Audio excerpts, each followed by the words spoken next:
All right, now, here's what I want to do. I want to share with you how you can begin to make this your decade.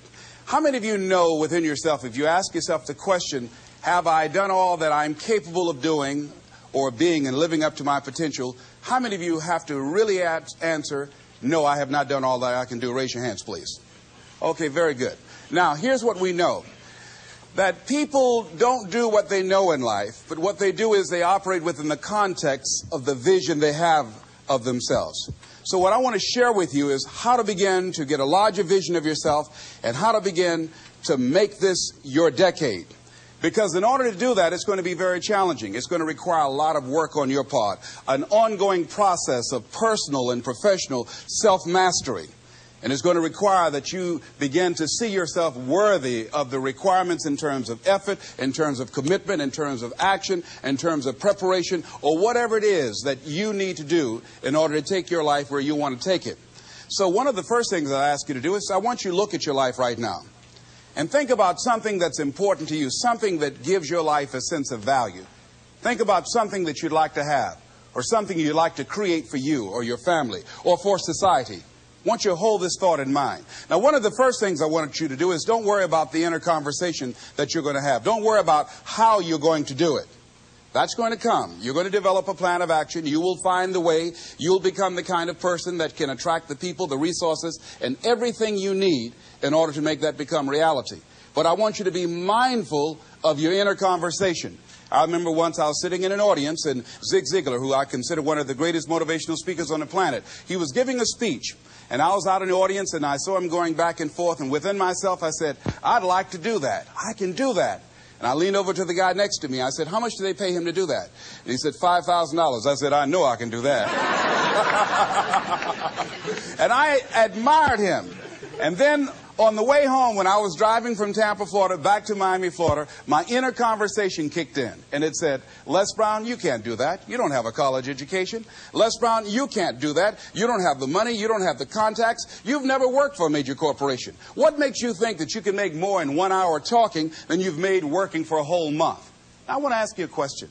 How many of you have ever thought about something you wanted to do and you talked you out of it? Raise your hand, please. That inner conversation, ladies and gentlemen, is the reason that most people take their greatness, take their ideas to the graveyard with them. You know, the wealthiest place on the planet, a minister said recently, and it was so true, is not the gold mines in the various areas of the world or the diamond mines. The wealthiest place on the planet is the graveyard. Because in the graveyard we will find inventions that we never ever were exposed to. Ideas, dreams that never became reality, hopes and aspirations that were never acted upon. Because most people allow that inner conversation, for whatever reason, to keep them from ever pursuing their goals. So let us begin to look at what's required in order to make this our decade. Why is it that most people don't ever reach their goals or live up to their true potential? One is fear. And there are only two kinds of fears that we're born with. The fear of falling and the fear of a loud sound. All other fears we learn, like the fear of failure. The next is the fear of success. That's one of the major challenges I had to deal with. I was working on a major project, and after it began to grow and it was extremely successful, I panicked and I walked away from it and gave it to someone else because I didn't believe that I could handle it. The other thing that keeps most people from reaching their goals is that a lot of people become comfortable. They stop growing. They stop wanting anything. They become satisfied. They stop looking at ways in which they can improve themselves. They stop putting things in front of them. I was reading something by a great man, George Bernard Shaw. And he said something to the effect that to have succeeded is to have finished one's business on earth. Like the male spider who is killed by the female spider the moment he has succeeded in his courtship. And he goes on to say, I like a state of continual becoming with a goal in front and not behind. I remember after giving a speech at a major corporation, a gentleman came up to me who was up in years, and he said, you know, that's real great motivation for you young guys. But I've done all my work. There's nothing else for me to do. I said, oh, yes. You've got a lot to give. You have a lot to offer. The fact that you're still here means that your business is not through yet. The other thing that keeps us from reaching our goal is not feeling worthy. That's where a lot of people get stuck. Because see, when you don't feel worthy of your goal, you will begin to unconsciously engage in self-destructive behavior, like procrastinating, constantly putting things off, squandering your time, and that's what life is made of. Something else that keeps us from reaching our goal, and that is many times because we spend so much time complaining and blaming everybody or everything. I'm reminded of a friend of mine who talked about the fact that one day he was walking by this house and some people were sitting on a porch, and there was a dog on the porch, and this dog was just moaning and groaning.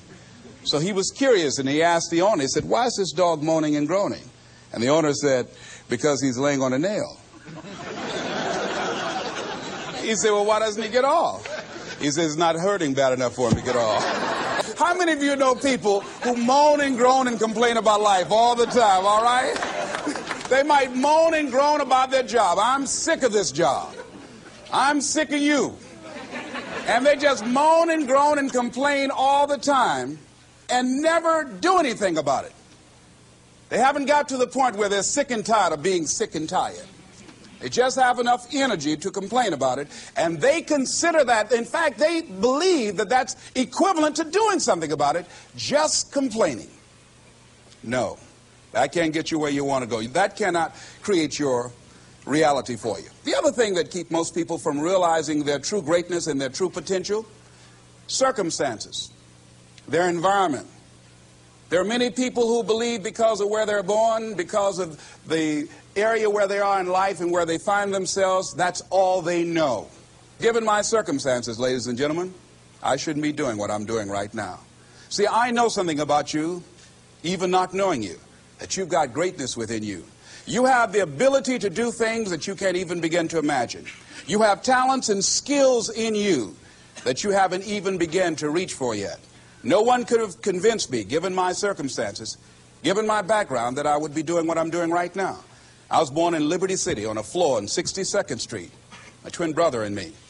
When we were 6 weeks of age, we were adopted. When I was in 5th grade, I was identified as EMR, labeled educable mentally retarded, and put back from the 5th grade into the 4th grade, and stayed in that category until I got out of high school. I have no college training, but here's what happened. I had an intervention in my life. A man who saw something in me at a time that I did not see something in myself. I never forget being in his class one day waiting on a friend of mine who was there to rehearse for a play. He did not show up, and he asked me to go up to the board and write something on the board. And I said, "I can't do that, sir." He said, "Why not?" I said, I'm in a special education class." He said, "What do you mean?" I said, "Go up to the board and write what I'm about to tell you." I said, "I can't do that, sir." "Why not?" "I'm educable mentally retarded." And he came from behind his desk. He said, "Don't ever say that again. Someone's opinion of you does not have to become your reality." And that changed my life. It was Oliver Wendell Holmes who said that once a person's mind is expanded with an idea or a concept, it can never be satisfied to going back to where it was. So some of you are going to experience a breakthrough. Some of you are going to go back and look at your dreams and brush them off. Some of you are going to begin to look at yourself and say, "Hey, look here, I know I have not done all that I can do." Whatever goal that you have in mind, I want that to be a goal that will challenge you, something that will make you stretch. It was Osborne who said, unless you attempt to do something beyond that which you've already mastered, you will never grow. What is it that you looked at some point in time and you decided that you couldn't do it, that you talk yourself out of it? Whatever it is, bring it back out there. How are you going to do it? That will come to you in due time. So you don't get in life what you want, ladies and gentlemen. You get in life what you are, not what you want. And see, the good news is that we can always become more by working to develop ourselves. So the first process of making this your decade, you've got to begin to take a look at your life and look at where are you right now? What are your strengths? What are your weaknesses? What gives your life a sense of fulfillment, a sense of joy? What does a full, rich life means to you? What is it that you could love doing 7 days a week that'll bring a smile to your face? Think about that. In all the areas of your life, your professional life, your personal life, your family life, your spiritual life? What is it that you'd like to have? Once you begin to determine that, that takes you to the next step.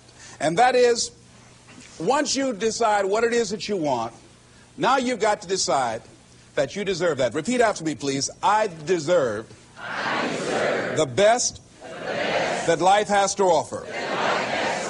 I deserve to find my purpose in life. Shake somebody's hand on your right and left and say, find your purpose.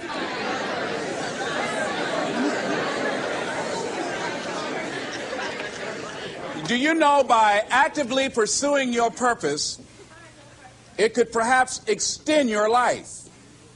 The number one killer in this country of all the diseases we have, heart disease. That's the number one killer. And if you ask most people, when is it that the majority of people have their first major heart attack?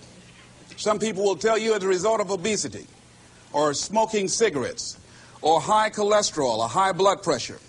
And all of those are contributing factors. However, the truth of the matter is that most people don't realize that the majority of people suffer their first major heart attack on Monday morning between 8 a.m. and 9 a.m.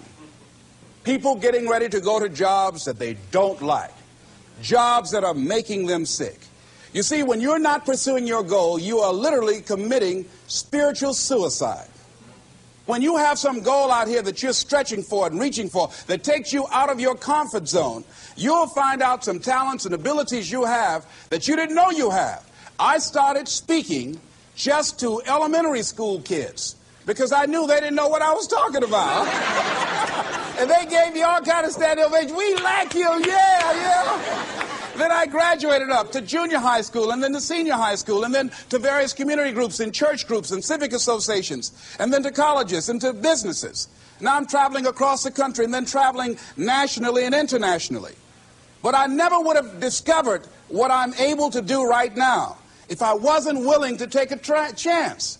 And you've got to be willing to do that. You've got to believe in yourself. I was doing work for a major corporation and they were having a major downsizing. It's just another terminology for major firings. And so the people that were working there, they approached them and said, listen, you are eligible for early retirement. We will give you a buyout package of $300,000 if you take it within this time frame. However, after this time frame, when we have the downsizing, you might be among the people cut and you will lose all benefits that we're talking about right now, and the most you can get is 2 weeks severance pay. Ladies and gentlemen, only 50% of the people that were eligible took this. Let me tell you something. If I'd been there, I'd have gone to ask for your check. Listen, Marvin told me to get his check. He's home with his mama. What?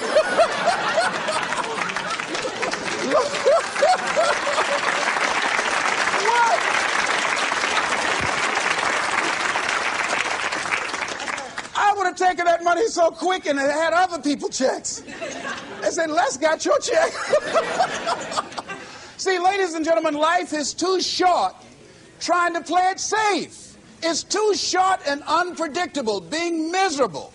It's too short for that. Here's the thing. There's no safe position in life. Let me tell you why. It's a quiet secret that most people don't realize. You can't get out of life alive. Hello, you can't get out of life alive. So there's no safe position. You can die in the bleachers or you can die on the field. You might as well come out on the field and have a good time, right?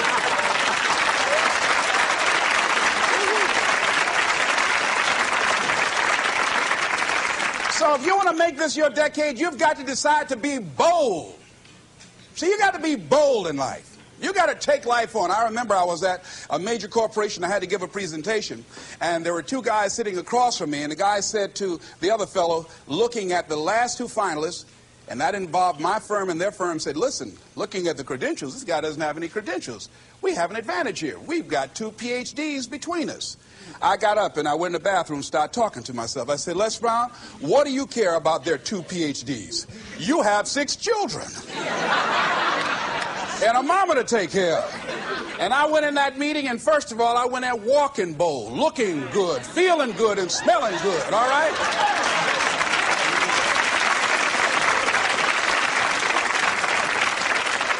sat across that table and we started negotiating, and I operated in a spirit of absolute certainty. I looked at them as if the only reason that they were born was to give me that contract. They survived 1 out of 9 million sperms to carry out this transaction. And I got the contract. Hello.